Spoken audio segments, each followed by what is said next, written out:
देखिए, आज ऐतिहासिक दिन है और वक्फ संशोधन बिल 2025 आज लोकसभा में पेश किया जाएगा। और मैं इतना साफ साफ कहना चाहता हूं कि देश हित में जो बिल ला रहे हैं ये करोड़ों मुसलमानों ही नहीं बल्कि पूरा देश समर्थन करेगा।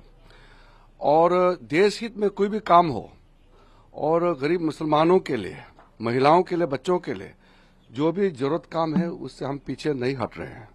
और जो लोग विरोध कर रहे हैं वो राजनीतिक कारण से विरोध कर रहे हैं। बाकी तर्क मैं सदन में रखूंगा।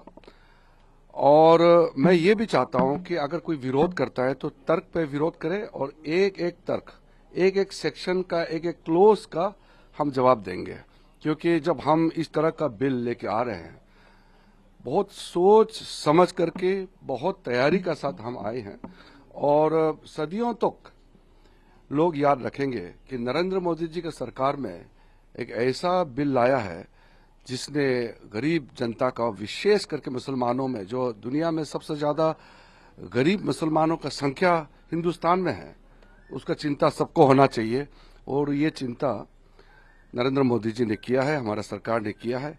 और साथ साथ जो वक्फ बोर्ड ने कई सदियों तक, कई सालों तक जो मिसयूज किया है, अधिकार को गलत तरीके से इस्तेमाल किया है और गरीबों का जायदाद लूटा है, उसमें भी रोकने का काम हम कर रहे हैं। देश हित में है।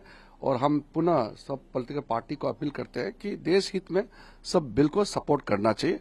अगर विरोध करते हैं तो तर्क रख के विरोध करें, ऐसे झूठे बातें करके विरोध ना करें। Certain organizations, certain political parties are still resorting to fear mongering.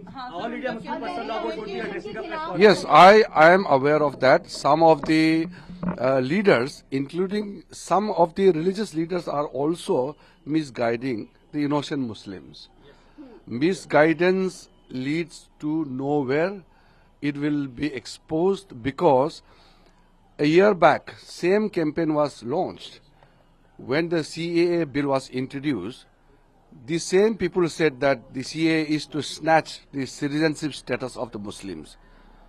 But it's been now a year.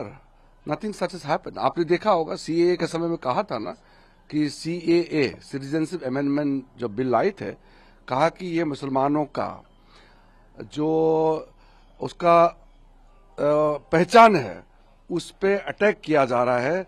मुसलमानों का जो सिटीजनशिप स्टेटस है, नागरिकता है, वो छीन जाएंगे।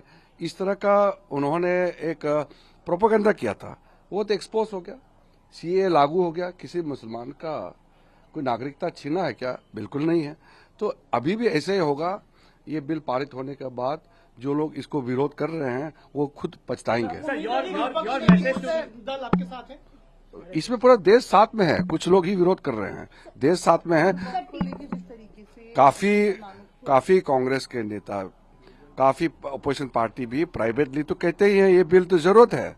ये तो एक पॉलिटिकल स्टैंड, एक वोट बैंक के लिए वो लोग विरोध कर रहे हैं। बाकी मैं तर्क पार्लियामेंट में रखूंगा।